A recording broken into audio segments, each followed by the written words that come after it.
este ha sido el grupo APD, que es Aprendamos Pie Diabético, y bueno, ahí hicimos la presentación de este paciente. Masculino, de 67 años, mide 1,65 m, con un peso de 59 kilos, que en estos últimos tiempos está bajando bastante de peso.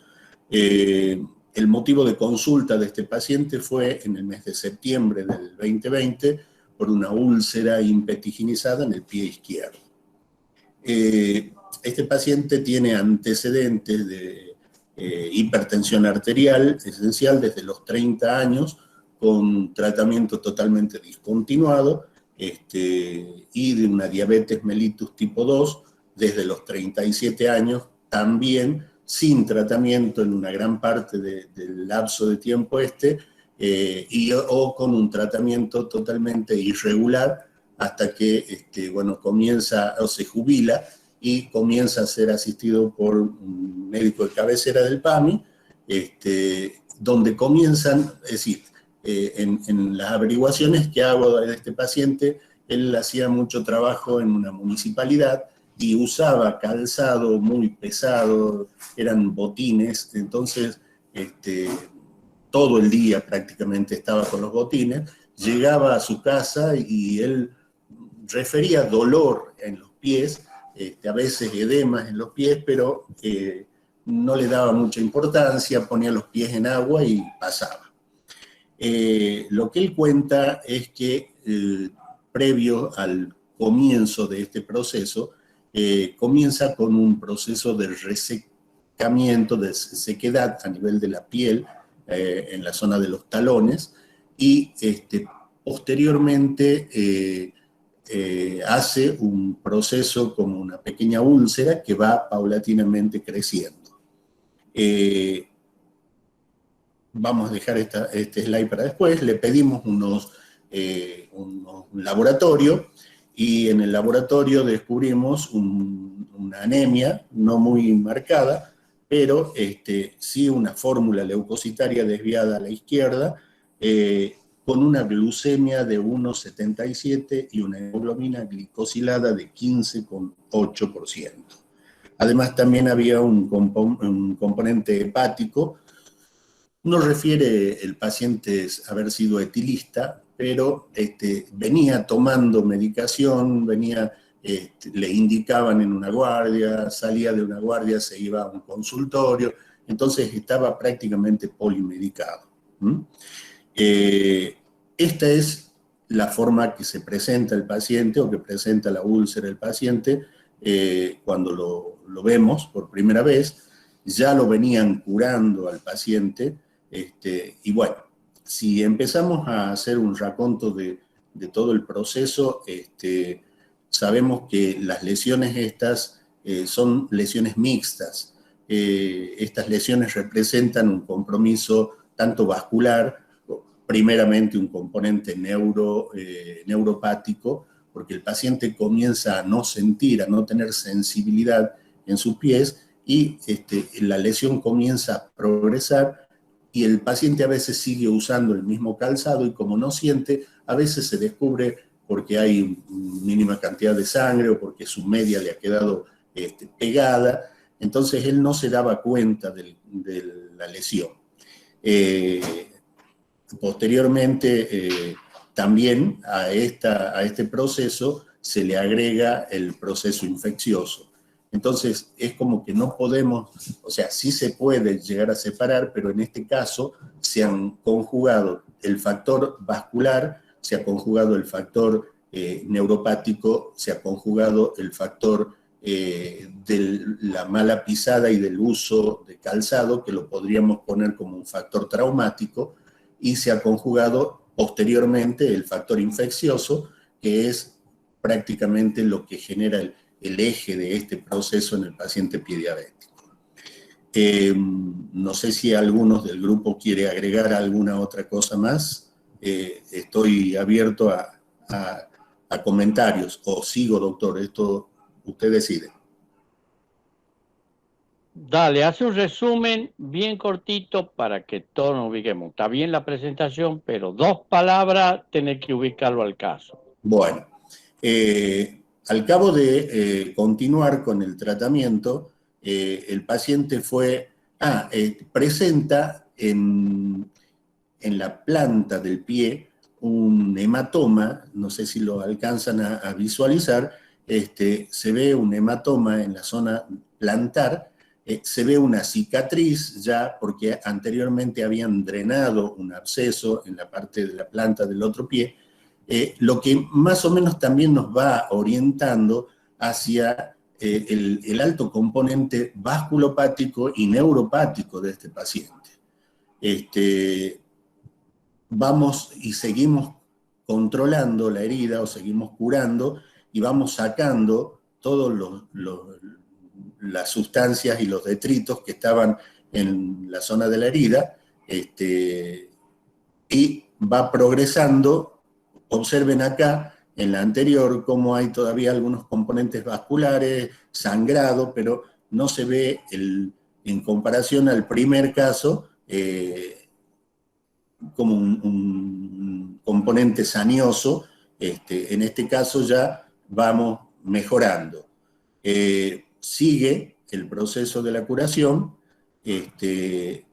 Volviendo a este otro tema, cuando empiezo a controlar los pulsos, me doy con que tenía pulsos periféricos filiformes, un pie frío. Entonces decidimos hacer el control de un ecodoppler venoso y un ecodoppler arterial. Nos chocamos con el problema de que este paciente tiene mucho temor de salir por contagiarse del COVID.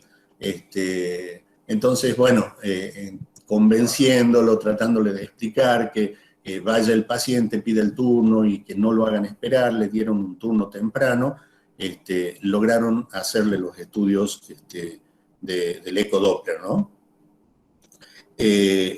Vamos viendo entonces cómo va paulatinamente mejorando. Todavía quedan algunas estructuras y prácticamente uno de los últimos, de las últimas fotografías que tomamos de la úlcera, donde vemos ya un crecimiento del tejido. No se logra ver signos de infección, no se ven los bordes rojos ni calientes, pero ahí quiero que me ayude Alejandra. Hemos visto del lado del maleolo externo que tiene como una zona enrojecida y está muy sensible ese sector, lo que me lleva a mí a dudar si es que o estamos empezando a hacer un proceso infeccioso sobreagregado a esto o tendrá que ver algún otro factor. Vamos a dejarlo enseguida y quiero mostrarles el estado de las piernas en general del paciente, ¿sí? Es un paciente que está bajando paulatinamente de peso, vemos la sequedad de la piel, lo que habla de la neuropatía autonómica también, vemos la característica de los dedos, incluso si nos detenemos un poquito, vamos a ver que es un pie prácticamente que está perdiendo la concavidad normal del arco plantar. Es como que a raíz de esta patología neuropática, los tendones extensores pierden fuerza y todas las articulaciones se van hacia la parte plantar y el pie comienza a tener ese aspecto. Y eso lo lleva posteriormente a que después tenga sectores donde pisa mal, que normalmente tiene que ser en el primer dedo o en el tercer dedo y en el talón. Entonces comienza a apoyar en otros sectores que también posteriormente lo llevan a la aparición de las úlceras sin que el paciente se dé cuenta. En el estudio del ecodoppler venoso no se descubre absolutamente nada. Se ve que no hay ninguna alteración en el retorno, ni tampoco muestra que haya elementos que hagan pensar en una trombosis venosa profunda. No así en el estudio del ecodoppler arterial. escuchando y viendo algunos aspectos sobre el tema de la obstrucción arterial y de las vasculopatías en diabéticos, leía que las principales arterias que tienen que tenerse en cuenta para pensar en una revascularización son la peronea posterior y la pedia. Y justamente, si ustedes alcanzan a leer, son la tibial, la tibial posterior, que está prácticamente totalmente obstruida, pero bueno, el paciente no acepta el tema de pensar en una revascularización, por eso hemos dejado que hagamos una nueva consulta con un cirujano vascular y que él vea si podemos o si necesita este paciente tomar una decisión quirúrgica con respecto a su piel. El paciente está con un tratamiento de enalapril, 10 miligramos por día. No es un paciente hipertenso, es como que ha mejorado su presión. Está medicado con metformina más sitagliptina 850-50, toma un comprimido en el almuerzo y otro con la cena. A partir de la lesión o del hematoma que vemos del pie frío, y comenzamos a indicarle silostazol de 100 miligramos, un comprimido por día, y recién empieza también un poquito con el dolor, que directamente le damos 75 miligramos por día de pregabalina. No sé si alguien más del grupo quiere agregar algo. Esta sería la presentación de este paciente, doctor. ¿Alguien va a agregar algo? ¿Doctor? Sí. Sí, doctor. Soy Alejandra. ¿Ah? ¿Doctor? Te escuchamos. Sí, las curaciones que le he estado haciendo al paciente es solamente con solución fisiológica y Iruxol, nada más, y una crema humectante alrededor de todo lo que es la piel reseca que tiene.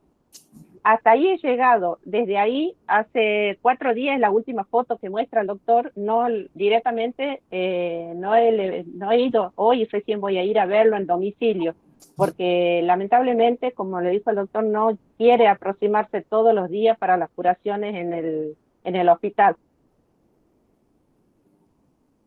Bien, nos vamos a ¿Me ha imaginar, escuchado? vamos a analizar. Sí, Bien. perfecto. Nos vamos a analizar este paciente Bien, en el contexto del COVID y con lo que hemos hablado. No lo vamos a tomar como un enfermo fuera de ese contexto, ¿sí? Entonces, partimos que es un enfermo ambulatorio. Bien. Partimos que es un enfermo. ¿Qué grado de riesgo, cómo lo estadificarían a este paciente en cuanto al grado de riesgo? ¿Cuál sería el cribado de este enfermo? El grado de... Perdón.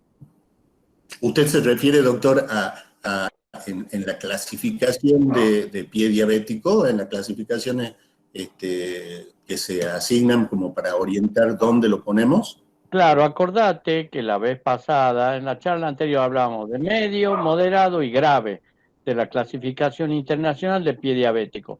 Sí. No hablábamos con tantos detalles de otras cosas porque, como yo les había dicho, carecíamos de medios complementarios de diagnóstico en general, si bien acá se dispone, pero nos permite encajarlo en qué grupo, de los grandes grupos desde el punto de vista infeccioso y general. ¿En qué grupo lo pondrían? ¿Como leve, medio, moderado o grave? Y yo lo pondría como medio, no sé si no me estoy equivocando, más que nada porque o medio ya tendiente a grave por el compromiso vascular. Claro. Ahí en la charla yo les puse que la parte del grupo medio era el más difícil, porque a ese nivel habían cambiado los criterios. Es decir, en una situación no COVID, este enfermo podía ser internado y manejado en la internación bien. Ahora, en una situación COVID, que estamos haciéndolo ahora, este enfermo es ambulatorio, con todos los riesgos que implica y con toda la espalda del personal de salud del primer nivel. Es el caso ideal, ¿sí? Bien. Bueno, vamos a Bien. conversar un poquitito respecto a las críticas de la imagen. Obviamente, esto todavía no lo tenían claro a esto cuando lo hicieron, pero para la próxima tiene que ser. ¿Cómo era? Una imagen focalizada de la úlcera, pero después una imagen de 4 centímetros alrededor, pero de todo el pie y toda la pierna. Claro. Y también del lado contralateral. Es cierto, la mostraste, pero comparativa con el lado contralateral. Un Bien. detalle, ¿sí? Sí, eso recién yo lo Bien. dije, para la próxima, cuando se presente el enfermo, se lo tiene que presentar en ese contexto. Ahí está lateral, pero no me sacaste los 2 talones boca abajo, ni Claro, ahí me pega el palo. completo, Pero sí. bueno, está bien. Quizás porque no lo has pensado así. Bueno, sigamos. En realidad, hablando con Alejandra anoche, ella me dice, bueno, primero que la cámara de ella también no estaba en condiciones y había muy poca luz, es gente Está bien, muy todo ese humilde, detalle, está bien. pero ¿Es el pie izquierdo, me han dicho, o el derecho? es en el pie izquierdo lo de la úlcera. En el pie izquierdo, perfecto, bien. Ahí lo tenemos claro. Bueno, ahora vamos a analizar a este enfermo. Un porcentaje hizo un trabajo de escrito, estoy macheteando la vez pasada, y quizá el riesgo aumentó prácticamente hasta 5 veces el riesgo de amputación en el contexto de la pandemia, y generalmente se debe a eso, a lo que han expresado ustedes, al miedo del paciente a salir, a infectarse, a ese miedo de que tienen de que se contagien, ¿sí? Y también había que darle, que sugerían esos trabajos. Había que darle seguridad al enfermo, explicarle bien que se lo iba a proteger en todo el tiempo, pero que tenía que concurrir. Punto. Respecto al ecodoppler, hay un detalle ahí en el ecodoppler, no me cambié la diapositiva esta. Bueno. La arteria tibial posterior, ¿sí? Cuando Sí. está tapada, la tibial posterior acá da una rama terminal en el talón. Es decir, en otra parte del pie yo puedo tener una úlcera con un déficit de la arteria, digamos, que me está irrigando la zona, ¿sí? Pero puede ser compensada por una circulación colateral. Acá es terminal, es decir, que si realmente yo tengo tapada la tibial posterior, esta ramita calcánea de la arteria es terminal y por ende está tapada. Es decir, las probabilidades que esa úlcera se cure son menores, hasta yo te diría riesgosas, ¿sí? Bien. Respecto al tratamiento, ¿está bien el tratamiento? Alejandra, le hiciste el tratamiento, ¿no es cierto? Sí, doctor. Le indicaste que tenía que tener una descarga en la pantorrilla para que esto esté en el aire y no dé contra la cama. Así es, doctor.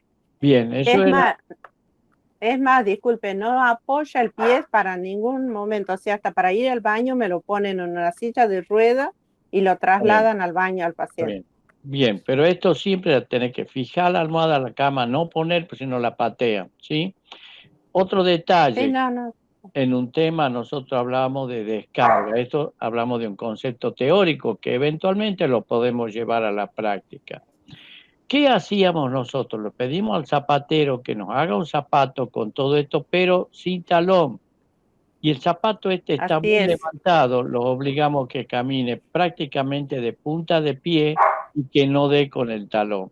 Ojo, no se olviden que es un calzado simplemente para que se desplace dentro del domicilio y nada más, no permitir que vaya, anda dando vueltas por la plaza, pero le sirve para eso, porque por ahí no tiene quien lo ayude en la silla de ruedas, ¿sí? Bien. Respecto al tratamiento, ¿sí? Está bien el tratamiento, pues se han quedado corto, es preferible meterle un silostazol de 200 porque ya tenés una oclusión arterial importante, ¿sí? Bien. ¿Qué sería lo indicado de este señor? Y una angioplastia, meterle un tubito, dilatarle, ponerle un balón básico, sin esperar ni nada, tirarle un poquito de sangre. Tiene todas las probabilidades de andar bien porque la evolución de la herida es buena, pero ustedes han visto que cuando quiere cicatrizar se llena de tejido sañoso y es porque le falta fuerza para desarrollar el tejido de granulación.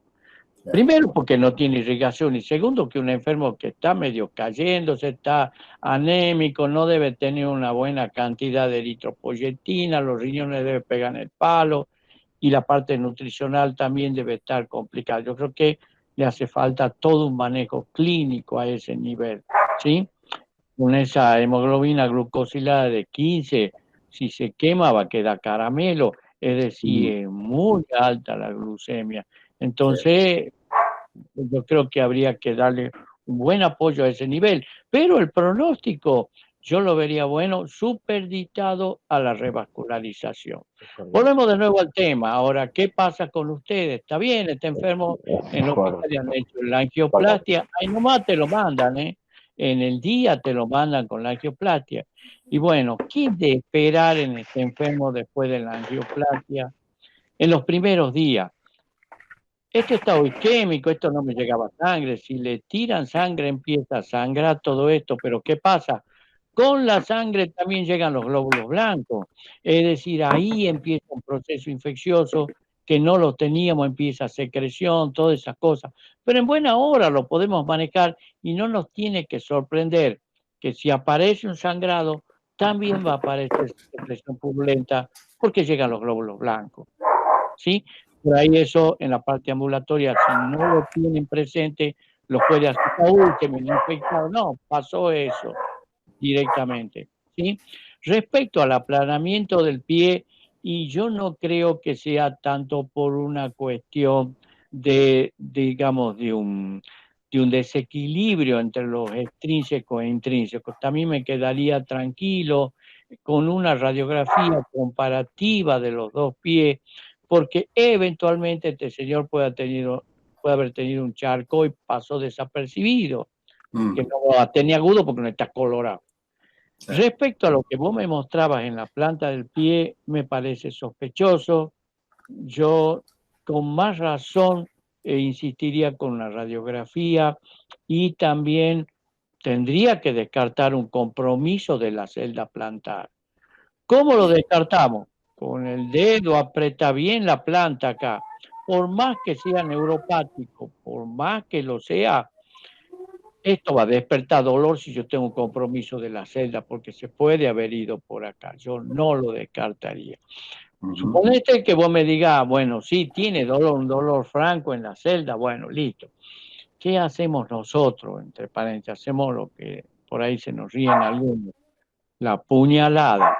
Fa con el bisturí hasta el fondo, una delicada abrimos y descomprimimos la zona. Por ahí no esperamos que salga pus, que haya secreción, pero descomprimir el compartimiento lo ayuda mucho a una buena evolución. Y por supuesto, ya hablando de una cuestión teórica, sería importante una resonancia porque ahí sí vas a ver cómo están los compartimientos. Pero no olvidemos de eso, acuérdate que estamos en tiempo de pandemia, entonces lo manejaría clínicamente.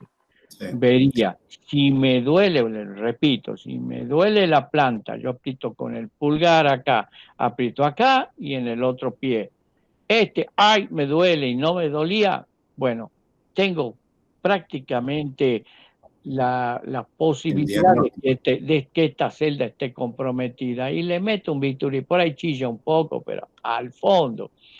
Doctor, perdón, el hematoma entonces podría ser porque hay un compromiso de la celda, que ha sangrado. Yo no sé si es un hematoma o es una congestión de la celda. Sí, es verdad. Si hablamos de hematoma, puede ser un traumatismo también, pero un enfermo no te dice. Pediría una radiografía y lo revisaría clínicamente, especialmente meter el dedo acá en la celda. Doctor, sí. Doctor, disculpe. Ese hematoma apareció aproximadamente un mes y días atrás del día de la fecha. y se fue, ya no está el hematoma. Bueno. En ningún momento él, cuando yo lo curé a él, me dijo me duele. Yo el hematoma lo vi ahí y le saqué la foto porque me llamó mucho la atención. Está bien, ya se ha ido, entonces, pero de nuevo en estos momentos no está. De nuevo les repito, de cajón en este enfermo, siempre apriete con el dedo la celda. ¿Sí? Bien. Sin hematoma, apriete con el dedo, eso le va a dar una idea y ahí van a parar las antenas y le empieza a doler. Es cuestión de experiencia, de hacerlo varias veces hasta que te salte uno que tiene dolor y vas a ver que sí puede estar empezando un proceso exudativo en las celdas profundas. Y a veces con una puñalada, como le decimos nosotros, también tiene que ser alguien con un poquitito de manejo quirúrgico muy audaz, pero el bisturí hasta el hueso alivia las presiones y eso al aliviar las presiones descarga la zona y quizás hace que el exudado se relaje, no se produzca. Porque ¿qué pasa? Cuando hay un proceso infeccioso, esta célula, digamos, la secreción trata de eliminarse y cuando se elimina, cuando la ven aparecer es porque ya ha destruido todos los tejidos profundos. Digamos que llegamos tarde, ¿sí? Bien, doctor. Yo justo me desconecté un ratito por problemas técnicos y no escuché bien el tratamiento de este paciente. ¿Está con insulina el niño este? No. Está tomando sitagliptina y metformina 850-50. Bueno, este paciente urgente, doctor Caniparoli, hay que insulinizarlo, ¿no? Porque la amiotrofia que tiene es tremenda, ha perdido prácticamente todas las masas musculares. Entonces hay que empezar, por ahí si no se tiene mucha disponibilidad, empezar con un bedtime de NPH como para ir mejorando sus valores y adecuar la metformina a la función renal. Ustedes recuerden que hoy por hoy la metformina se puede usar en dosis, digamos, de 500 miligramos hasta estadios de hasta 30 mililitros minuto de clearance de creatinina, pero adecuada a, digamos, la función renal.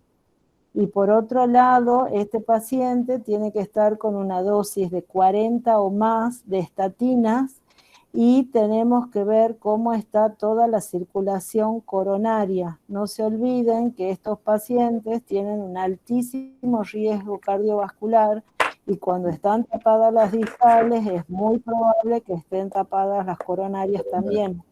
Entonces también tenemos que ver cómo están sus coronarias y si seguramente tiene una nefropatía, muy probablemente tiene también una retinopatía. Entonces tener una evaluación global de este paciente, pero lo que urge, lo inmediato, es cambiar el tratamiento o, digamos, adecuar el tratamiento a su situación vital actual, que sería empezar con insulina lo antes posible. Bien, doctora. Bien, en realidad hay cosas, yo les decía recién, este enfermo clínicamente tiene que ser marcado, yo no voy a entrar en detalle, pero ustedes escucharon lo que habló la doctora Duplessis, lo que hablé yo.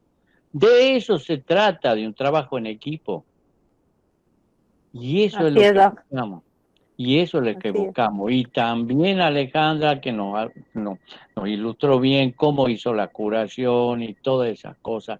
De eso se trata el abordaje de este enfermo. Y eso, por ahí uno solo, le es difícil, toda la carga, todas esas cosas. Yo a vos también te entiendo, doctor, que por ahí estás medio solo y viene la doctora, te empieza a tirar piedra, la doctora. No, bienvenido porque pero en realidad de eso es lo que se trata, de que todos los manejemos en equipo. Tendría que tener ahí habrán sido las curaciones de este equipo que no teniendo irrigación, mira la maravilla de la herida. No, está bien curada, por eso está bien controlada. Por eso les digo, y creo que si corregimos todos esos detalles que lo hablamos, este enfermo va a tener un buen pronóstico, va a salir adelante, creo que sí. Bueno, Bien. está claro, vamos. Va a salir. Va a salir adelante Va a salir, de va a esta salir. situación aguda, Claro. está saliendo. Pero yo quiero que ustedes sean conscientes que es un paciente de altísimo riesgo. Es un paciente de altísimo riesgo cardiovascular que tiene muchas probabilidades de tener un evento cardiovascular en un futuro próximo. Entonces, no es solamente la curación de la herida, eso yo quiero que ustedes siempre que no se queden en el árbol y miren el bosque. Bien. Ustedes tienen una bombita de tiempo en ese paciente, no probablemente por el pie, porque ustedes lo han manejado maravillosamente, maravillosamente. Pero este paciente tiene que tener un abordaje cardiovascular y endocrinológico también de la misma magnitud del que le han dado a ustedes. Porque si no nos quedamos sin bosque, o sea, vamos a seguir con el arbolito, nosotros fijándonos en la úlcera, pero no vamos a atender. ¿Sí? Doctora, ustedes cuando vean esos compromisos musculares extremos, eso les habla de una neuropatía avanzadísima. Paciente que no ha tenido buen control durante años, o sea, no es en el último trimestre que tiene esa hemoglobina glicosilada de 15, sino que viene año tras año con esos valores. Doctor, una pregunta con respecto a la antibiótico terapia, ¿y sería conveniente la anticoagulación también de este paciente? Es que no sé si... Primero la antibiótico terapia, si por ahí se discute respecto a que si llega el antibiótico cuando hay un déficit circulatorio distal. Eso se plantea en todos lados y algunos le ponen, pero por ahí cuando no llega, por eso yo les decía, restituyen la circulación y empieza a secretar, bueno, ahí sacamos una muestra, le metemos antibiótico como los dioses, ¿sí?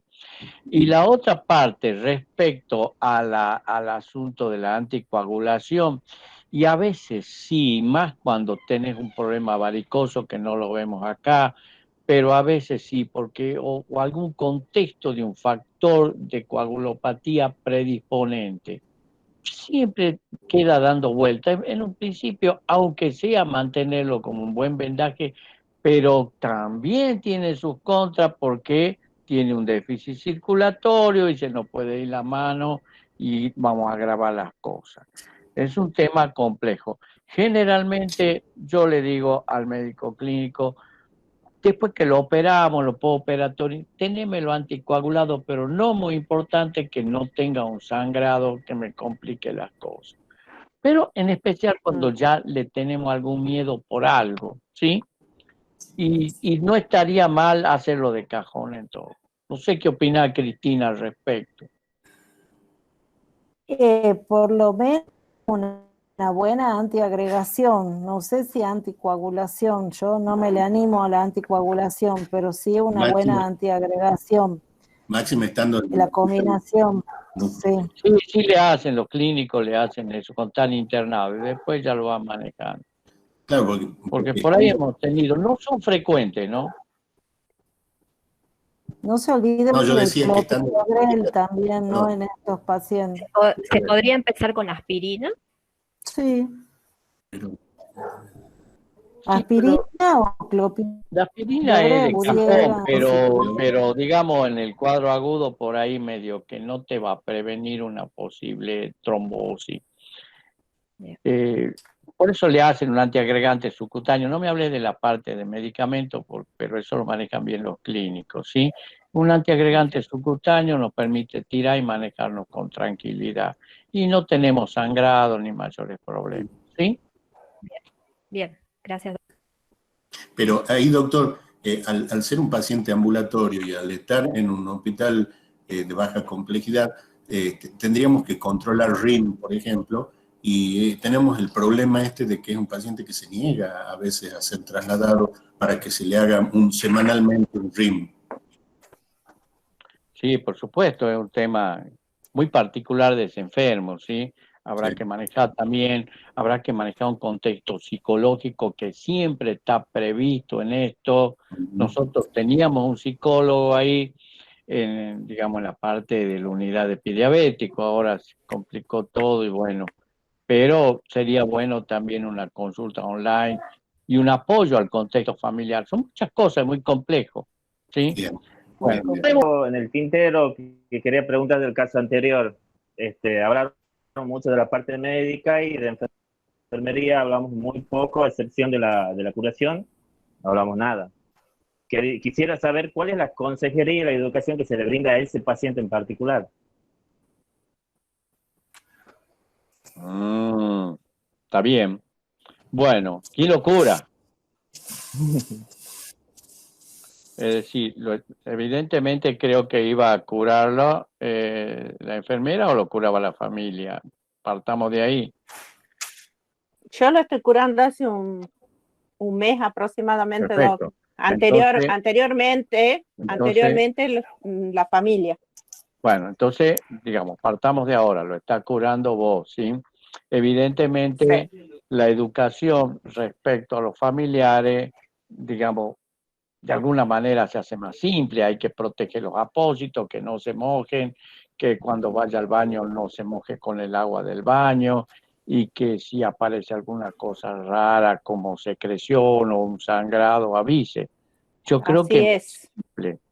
Yo creo que es más Así es. simple. El problema es cuando los familiares lo curan. ¿Me entendés, Diego? Y en realidad, ¿qué hemos dicho acá? Yo no hemos insistido en la educación porque cuando lo están curando bien. Es decir, un tema que no lo hemos tocado porque lo considerábamos que Alejandra lo estaba haciendo bien, ¿sí? Pero vamos a, por eso, si no hubiéramos Está bien, si no hubiéramos o sea, insistido sobre un montón de detalles. Ahora, está suponete bien, en el pero caso, Diego, vos querés poner una situación teórica del caso, ¿sí? Que lo cura sí. la familia, lo cura un familiar, ¿sí? Sí, pero Doc, disculpe. Yo hablaba en términos generales, la educación, la parte de la curación, si bien está perfecta la que hace la compañera, pero yo hablaba en términos más generales.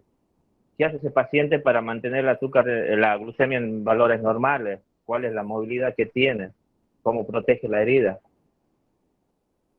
Cositas así. ¿Qué Bueno, consejos le estamos está bien, brindando a está ese bien, está paciente para perfecto. cuidarse en la parte específica de la herida? Te entiendo, te entiendo. Yo cuando di la charla, ¿sí? Le di los aspectos generales, ¿te acordás? Respecto a la curación. Después lo hice al video más detallado un poco para entrar en eso. Todo eso está en el grupo de trabajo de pie diabético y va tomando tema por tema, ¿sí? Digamos, uno no lo puede detallar a todo, porque si no se hubiera hecho muy larga. Pero está ahí, después yo le voy a pasar las direcciones. Pero vamos a ver qué dice ahí, yo le voy a repetir un poquitito lo que leí, ¿sí? Es decir, acá dividen, el enfermo se cura él, lo cura un familiar o lo cura un enfermero. Parten de eso. Si se cura de él, obviamente lo aceptan en caso de que la herida sea mínima, un callito, una ulcerita, una cosa así, y que el enfermo sepa curarse, que tiene una buena capacidad visual, etcétera, etcétera. Siempre y cuando el enfermo no tenga familiares, esté solo, o los familiares por ahí no le den bolilla, pues son medio pusilánimes, ¿sí? Es una alternativa.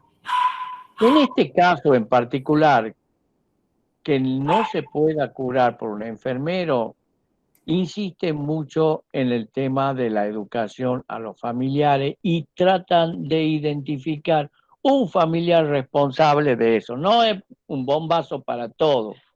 Fulanita de tal, vos lo vas a curar, te va a encargar de esto, este otro nombre y todo. Acuérdense que yo les dije que tenía que haber un registro. En el registro figura fulanita de tal que lo cura al enfermo.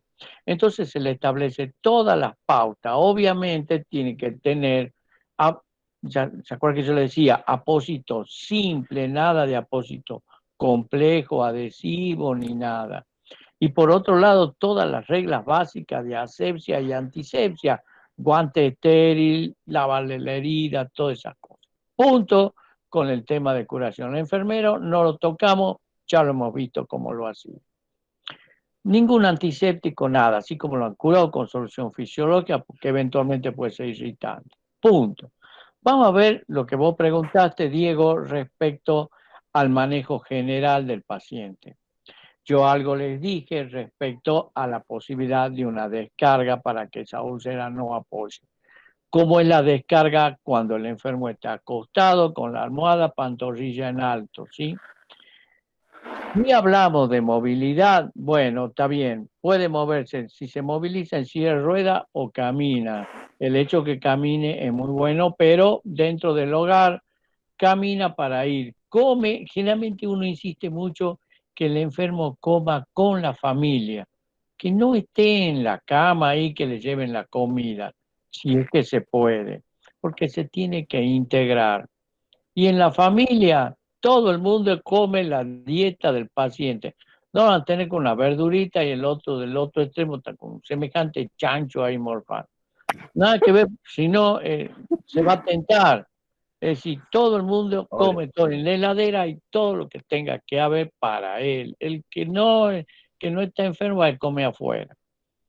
Eso es básico, ¿sí? Son reglas generales que vos me pediste, Diego. Y respecto a la actividad física, sí, ya es un tema más específico, tendrá que movilizar las articulaciones, pero ya en un contexto fuera del COVID, porque adentro no es fácil indicarle a los familiares que le haga determinado ejercicio para que mejore la fuerza muscular, etcétera, etcétera. Pero le hace falta porque es un enfermo que prácticamente está desnutrido y ha perdido mucha capacidad, eso porque está descontrolado desde el punto de vista metabólico, como lo explicó Cristina, así que yo creo que pasa por ahí.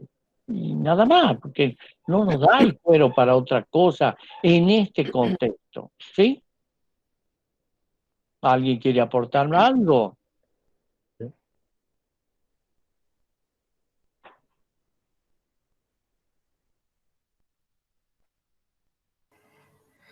Otro tema muy importante ahí es el tema del calzado, ¿no? Eso es fundamental, más cuando hay un pie neuropático, fijarse bien el calzado, ver, tiene que ser un calzado muy con características muy específicas para este paciente. No sé cómo había comenzado el tema del talón en este paciente, si con un trauma por el calzado o por qué. Por el calzado. Es un Claro, paciente bueno, que trabajaba muchísimo y usaba los botines de acero. Claro. Así claro. muy decirle, doctora, barriendo las calles en pavimento, botines de acero, imagínese, verano, por ejemplo, muchísimo tiempo. Sí, que se Y esa, complicó con la parte vascular. claro, y esa parte que ven en la foto es para que le doy más o menos una idea, donde tiene muy irritada la piel, que está sana, como muy pelagiada, digamos. Todo eso, doctora, estaba como una costra, era como una costra. ¿Por qué? Porque la persona que lo curaba anteriormente le ponía rifocina prácticamente todo el pie. Y eso se ha ido irritando toda la zona esa, y cuando yo lo veo, levanto parte de eso con una pincita y se desprendió todo, y era todo como una costra. Porque el familiar me dice, todo le ponía rifocina, nada más que rifocina, y lo vendaba, rifocina y lo vendaba. Así que, como para que le conteste al compañero cuando no hay una educación al paciente. No sé, algo más. Bueno, bien. Ya estamos casi a las 9. De todo modo, vamos a hacer una cosa. ¿Qué nos queda? Una última reunión el jueves sería entonces, ¿sí? ¿Así es, Cristina? Así es, Luis, así es. Bueno, entonces el jueves vamos a tratar de hacer un resumen de todo lo que hemos hablado para dejar en claro esto, ¿sí?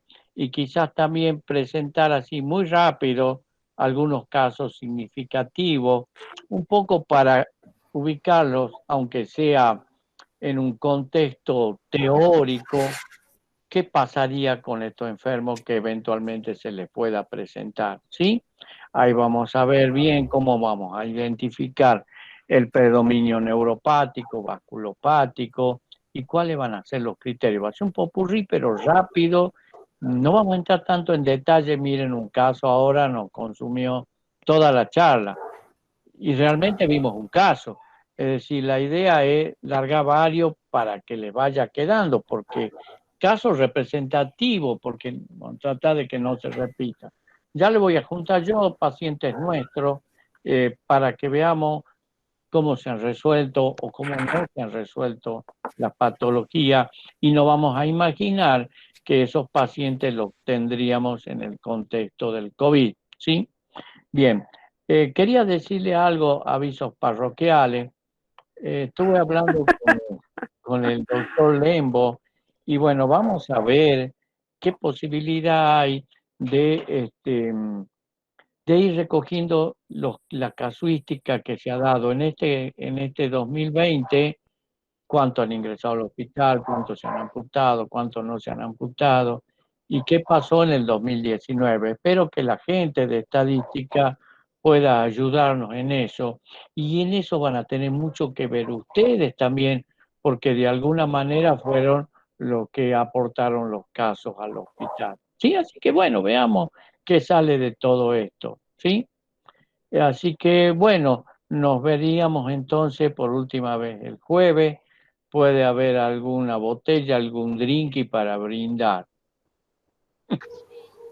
Cuando se le agrega insulina al paciente, quería saber si hay que hacerle los controles antes de ingresarle la insulina al paciente, de control de glucemia. Es fundamental que tenga un monitoreo clínico, y recuerden que cuando empezamos con ALAS, que tengan en cuenta es que los controles de glucemia son fundamentales para seguir el tratamiento.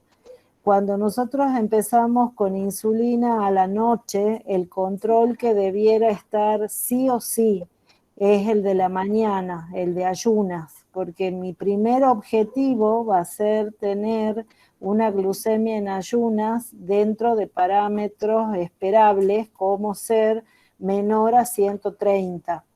Entonces, según ese valor que yo tenga en ayunas, voy a ir modificando la dosis de insulina que coloco a la noche. Si, por ejemplo, la insulina de la noche son 10 unidades, que es generalmente con lo que comenzamos, y la glucemia en ayunas está en 250, en 300, en lugar de aumentar de 2 en 2, puede aumentar 4 unidades. Por ejemplo, pasar de 10 a 14 unidades a la noche. Y ahí quedo unos días, hasta que controle de nuevo en ayunas y voy viendo si la glucemia logra estar en menos de 130. Cuando ya he logrado una buena glucemia en ayunas, voy a ver la excursión glucémica. ¿Qué quiere decir? Después de qué comida la glucemia aumenta más. Entonces haré 2 horas después del desayuno, un día, otro día, 2 horas después del almuerzo o 2 horas después de la merienda. Entonces, según esos valores, empezaré con un bolo de insulina rápida. Es decir, no solamente hago la basal a la noche, sino también hago un bolo de rápida preprandial. Por ejemplo, 2 unidades, 4 unidades, 6 unidades antes del almuerzo o antes del desayuno o la merienda. Este pacientito desgraciadamente está pobremente educado en todos los aspectos de la diabetes, porque no puede bajo ningún punto de vista no estar con insulina a esta altura del campeonato. Y digamos, el tema de poner insulina a un paciente es un aprendizaje, porque no es fácil para el paciente. Generalmente hay una resistencia muy grande que se vence a veces haciendo esa negociación de dejar que el paciente esté con hipoglucemiantes durante el día y comenzar con una dosis a la noche, que como se la pone a la noche, a las 10 u 11 de la noche, se le llama bedtime, es decir, a la hora de dormir. Y esa idea, digamos, de poner la insulina en la, digamos, a la noche, en la última parte, digamos, de la tarde, es para frenar el fenómeno de glucógenogénesis que se produce a partir de la segunda mitad de la noche. Entonces hago que coincida el pico de la insulina con un proceso fisiológico que es el aumento de la glucemia en la segunda parte de la noche por toda la liberación de hormonas contrainsulares. ¿Sí? O sea que controles de glucemia, si ustedes me dicen, doctora, no hay tiras, tengo pocas tiras, ¿qué controles debería hacerle en un comienzo? Por lo menos el de ayunas, porque ese me va a ir, digamos, diciendo cómo debo aumentar la dosis nocturna de insulina. No sé si se ha escuchado. Sí, sí se escuchó. Sí, sí. Te he aprendido. Sí, doctora. Sí, perfecto. Muy bien. Doctora, le quería agradecer. ¿No? Esto es, pegame con el gusto, pero la verdad es que la pedrada que me dice el doctor Luis, que me mandó con el tratamiento de la insulina, de verdad que me abre mucho el panorama del tratamiento. Así que le agradezco, ¿no? Le agradezco mucho.